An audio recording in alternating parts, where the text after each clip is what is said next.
আপনাদের মনে প্রশ্ন আসতে পারে আমরা কেন ভেলায় বেশি সংবাদ সম্মেলন করছি। যখন আমাদের এলাকায় জোয়ারের পানি প্রবেশ করে তখন নৌকা বা ভেলা ছাড়া আমাদের চলাচল অসম্ভব হয়ে পড়ে। এই মুহূর্তে আমাদের বাড়ি ঘর, রাস্তাঘাট, স্কুল সব জোয়ারের পানিতে তলিয়ে আছে। তাই আমরা কলাগাছের ভেলায় বেশি এই সংবাদ সম্মেলন করছি। প্রাকৃতিক দুর্যোগ, ঘূর্ণিঝড় ছাড়াও অমাবস্যা পূর্ণিমার অস্বাভাবিক জোয়ার ভাটায় আমরা ডুবে গেছি।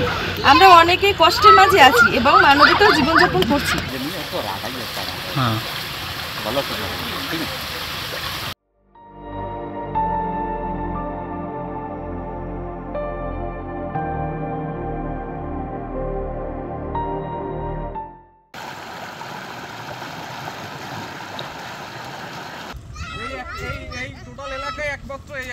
এলাকার যারা মা বোন এই কষ্টে সামিল হয়েছেন, আপনাদের ঋণ কখনো শোধ করা যাবে না।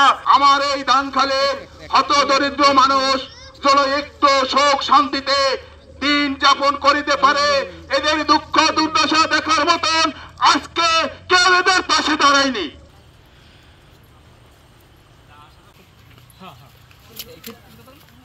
অনেক অসুবিধা হয়, এই রাস্তা তলিয়ে যায়, এমনকি আমাদের স্কুলে তো আরো বিভিন্ন সমস্যা হয়। আমরা চাই এই রাস্তাটা হয়ে আমাদের অনেক উপকার হয়। বয়সে খেলাধুলা রেখে তারা তাদের অধিকার আদায়ের জন্য এই কলার ভেলায় পানির ভিতরে নামে গেছে।